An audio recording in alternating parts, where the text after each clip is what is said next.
He should have a New Zealand passport by now, but we'll try and get to that. Wilkinson, how are you, mate? Yeah, good man. How you doing? Thanks for having me on again. Your new record, Never Be Mine, with the main crux of what we're talking about today. Can I just say, I've listened to it, and it's a completely different offering from Brand Wilkinson. I love it, though. How did you get there? It's different, isn't it? Well, it's a funny one because Kyoto Bug, they want to keep their identity quiet, which I get. It's just kind of like in an age where artists have to be, all over social media. Their personalities all have to be social media. It's hard sometimes. I feel like the music can get missed, and I think everyone kind of feels that. So it's interesting, and this song's I've been playing it for a while. When I came out and did this tour, we made it probably about a year ago, or about a year ago, and I wasn't sure what to do with it. And then we just came to the decision that it felt like we should put it out. So we finally did, and it's exciting, man. It's had really good feedback. I mean, I've been battering it in my sets for a while. People have been asking what it is, and so we just decided this was the right way to put it out, and it's exciting, man. Man, that's brilliant. Now, you've been, of course, the best way to test a new record is in your set, so it has been going off in a live situation for you? Yeah, man. I mean, I played it on my recent New Zealand tour, so played it there. Obviously, over my grand testing ground is New Zealand. You know what I mean? It's always been like that, especially since COVID. I was like, if it goes off in New Zealand, it's got to come out. So it's got legs. So yeah, man, really. Yeah, exactly. Now, speaking of New Zealand, you must be coming to, it's getting close, isn't it? And you're headlining Hidden Valley and, of course, Rhythm and Vines, and we can't wait to have you. Yeah, I'm so excited to be back. You know what I realised as well is I haven't been, it's all fun and games coming out in April, but the weather isn't as good as it is in the summer out in New Zealand. No. So I'm super excited to just be hopefully, although I heard last year the weather wasn't great, but this year I feel like it's got to be a good one, right? That's right. The weather patterns are all over the place, and I think we'll be fine. 1 in 100 storm, I guess. But now you're going to be playing Gizzy Gold, of course, Hidden Valley, and are you going to clip on a little bit of a summer vacay before or after? Yeah, man. You know what? I'm still contemplating that because I need to finish an album, so I'm definitely gonna, I'm gonna get my New Zealand sunshine. I want to come back to the UK with a tan, so that requires my pale, milky skin to be having at least 3 weeks of New Zealand sunshine. Although it's easy to get burnt out there. But yeah, man, I just want to spend a little bit of time out there, get some inspiration. I'm going to work on new music up until then. Come back, get back into it, inspired by my favourite country.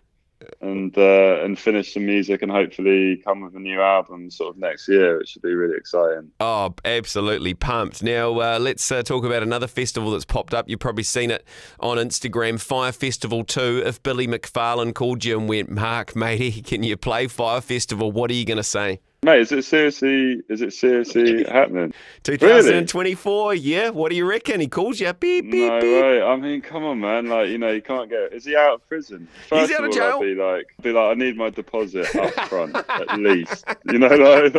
Photographic evidence of my rider and my accommodation. I reckon it's going to be a smash. People, what's the lineup? Unannounced lineup. They've already sold out of their first ticket tier. That's already suspicious. You see those ones where you're like, it's just an unannounced lineup. Means it's going to be, I don't know, it could be good. I'm sure. I can't imagine that they've locked in many big names though, really. No, I don't think so. Everyone's going to be like yourself. You're a big artist like yourself, you're going to be 50-50 hesitant. It's going to be like Elon Musk, the headline set. Well, yeah, that's right. No, it's so true. What's the guy that does that did LimeWire, lives out in New Zealand now? What's his name? Oh, Kim.com. Yeah. Has he bought the festival?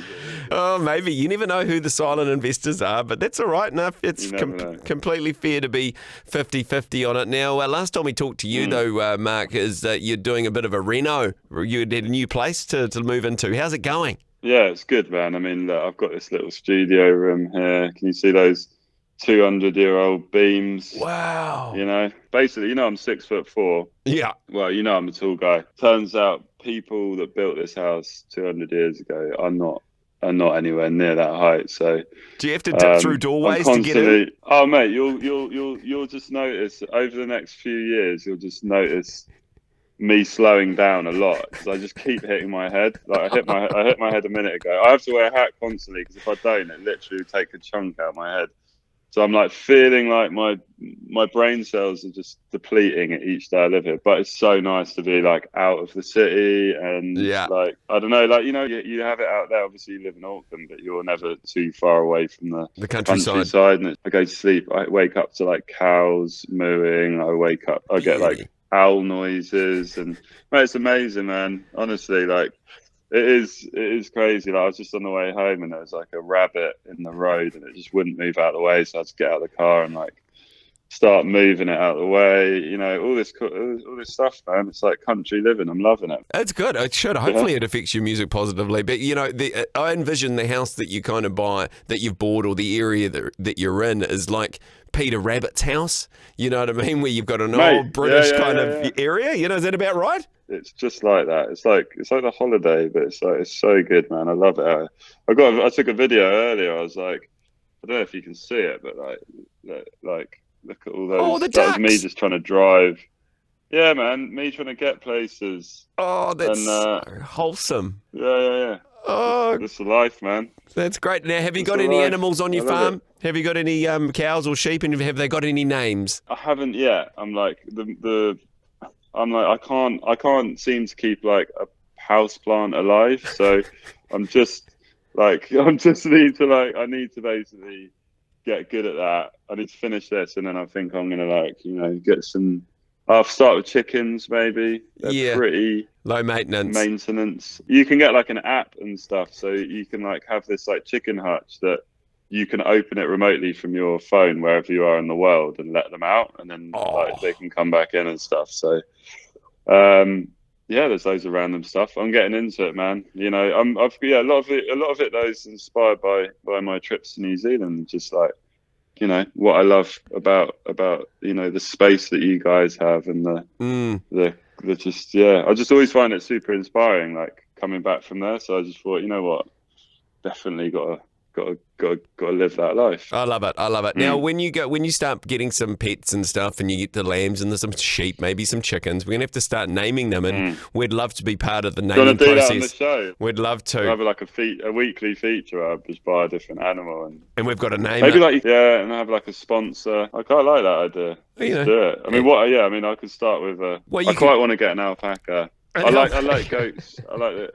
Yeah. Look, those goats that the fainting goats. Have you seen those? No. What do? Do they faint? Oh, mate. Yeah. You basically you obviously you have the goats. They look like they are pretty standard goats, but then when you run up to them or they really have to scare them. You just sort of approach them and they sort of fall over and faint. Really? Have you not seen that? No. Oh, mate. You got to just put it in YouTube and like fainting goats. That's unreal. You'll love me for that. Oh, so and then you got like the screaming goats. I think actually talking about it with you, I'm kind of thinking goats. Yeah, I love a goat. Goats are going to be the ones. Yeah, they get different. They headbutt you. Yeah, I love a butt. Get a guard goat. You know what I mean? We'd love to. I mean, the low hanging really of naming your pets is some of your favourite producers. So you're like, come here, Subfocus. Come here, little mongrel. Let's get here. I mean, that's a good shout. You kind of have to twist the name, so twist them to be like the kind of name has to rhyme with the breed of animal that it is. So you can have a little think about that, I guess. Well, I'm trying to think now. I don't want to offend anyone either. It's got to be respectable, and you'll be known as not a producer that makes records for breeders. You'll be like a breeder. As well, which is quite epic. That'd be interesting. Georgie Finn would love to try and help name I'll send a couple you a of your little pets. photo of it, and then I'll make sure it's a nice, pretty little face, and then we'd love that. Hey, the Makita Tradie Radio that we got to you backstage. How's it going? Have you been firing it up? Oh, mate, like everyone's like taking the piss out of me because I take it everywhere with me, everywhere. Like whenever there's like, the guy was like, "Yeah, do you want me to like set you up with like Sonos outside in your garden?" I was like, I've got a Makita tradie radio, mate. Don't need that. Like, it's like, literally, I've taken it to gigs. Oh, Yeah. mate, it's so good. It's just such a versatile piece of equipment. Got like a DeVault drill. Yeah. And basically, like, none of the batteries link up, so I need to work on that. But the Makita radio, mate, honestly. I've got a great option for you. Let's completely get rid of your DeWalt stuff. Give it to your neighbour or something, and let's get you into some full Makita kit, because you've got the tradie radio. The battery's interlocked between the stuff. I'll talk to Makita and see if we can get you another drill sent up, because we can't have DeWalt in the mixer here, okay? I'm totally up for that, mate. Yeah. If they're willing to send it. Okay. Oh, they need to speak to the people here. All the people at work here all have Makita, and I'm like, all I've got is the radio, but they all want the radio. Well, They don't all give want them the radio. They can't justify it though. They can't justify it because you don't actually need the radio. You need the drill. That's the right. Radio the radio is like a bonus. But I love it. Oh, mate, it's brilliant. We'll work on that. Maybe we could work on that for a bit of a Christmas present for you from us here at Georgie FM. Mate, I'll bring some extra luggage with me. Yeah. Yeah, bring some extra luggage, because we'll get a drill. You come up with a dream list of stuff that you want from Makita, and all they'll want in return is just a nice little shot of you working away, doing some renos on your bloody place, Rhythm and Vines, full Makita'd up at Rhythm and Vines. There it is. I'll just be like, no, don't bother. I don't need a sound system now. I need like one Makita radio. Even road testing, you know how you test tunes when you make them, you test them on certain speakers, and you kind of, I'll send a photo of just like my studio setup. Everyone's like wasting loads of money on these like really expensive monitors, like $3-4 grand pair of monitors, and it's actually 2 Makitas really set up real nice. Yeah. Left and right is all you need. Yeah, that's right, mate. So, yeah. I'm glad you've worked that maybe I out. should rename my album Makita. They're going to love this. This is the way they're going to love it. What we're going to do when you arrive, we'll make sure we get a box of Makita stuff for you, because, you're a brand ambassador now, let's be honest. I love it. Yeah. It's just happened, hasn't it? Who are your other sponsors? No, we've just got a main sponsor of Makita. That's it. We're just we're soulless with one. Yeah. They look after us. Taking it over. What do you need next? A John Deere tractor? Mate, are you joking? If you're sponsored by John Deere, I do. I really do. I'd love one. Love one. They're pretty pricey though, but we can every interview. Yeah, I'm sure we can do a feature, but yeah, my local John Deere guys, they sort me out, but I haven't actually I haven't got a John Deere tractor. Well, that's something to work on, matey. We've got some John Deeres here as well. We could probably get you. You probably got a lot of you got lawns to do, don't you? You probably got a big mate. Big footprint. You know what? Sack off. What we'll do is I won't bring any luggage, but I'll get a shipping container, and then that's it. And then we can just fill it up. That'd be perfect. Look, I love it. If I get picked up from the airport on a John Deere tractor sort of vehicle, ideally, one of the larger sort of, ones with a cab and stuff like that. One that could do a low loader on the front and tow some stuff. Yeah, exactly. One that could do hay. I need a forklift. Actually. Forklift, okay, as well. Hay's good. Yeah. We'll just chuck it on the list, mate. And/or I'll write my Santa's list and I'll just send it to George FM New Zealand, basically. We can help you with the Makita stuff. That's not a problem. John Deere will work on it for you, okay, Hundy? You have room for another sponsor, so... Yeah, we do. We do. There's always room for sponsors, right? Of course there is. Yeah, absolutely right. Absolutely right. I'm a sponsor, right? So, yeah. You're a sponsor of the show. We love it. We're here to... Everyone's drinking beers out here. What's going on? I don't know what's going... Everyone's drinking piss out in What beers are you drinking, though? They're drinking Heinekens. Are you a Heineken fan? Yeah. I love Heineken. Do you? Yeah, absolutely. Oh, mate, there's nothing more than I like to drink a Heineken. No, I'm joking, man. I like craft. I'm more of a craft beer kind of guy. I like my wines as well. Mate. Look, it's been amazing talking to you. I've got some work to do for you. Congratulations on Never Be Mine. We love it. It's going to go straight on the playlist here. Thank you so much, mate. I appreciate that. No worries, but let's work on the real important stuff. Makita, John Deere. Okay? Hey, this is just absolutely amazing, yeah. Thanks we'll so much. Mate, thanks, Mark. Well, I'll let you go, mate. It's getting late in the UK and we've got some beers to drink, but always great catching up with you, mate. Love you, and we'll see you at the end of the year. I appreciate that, mate. Love you. See you later, dude.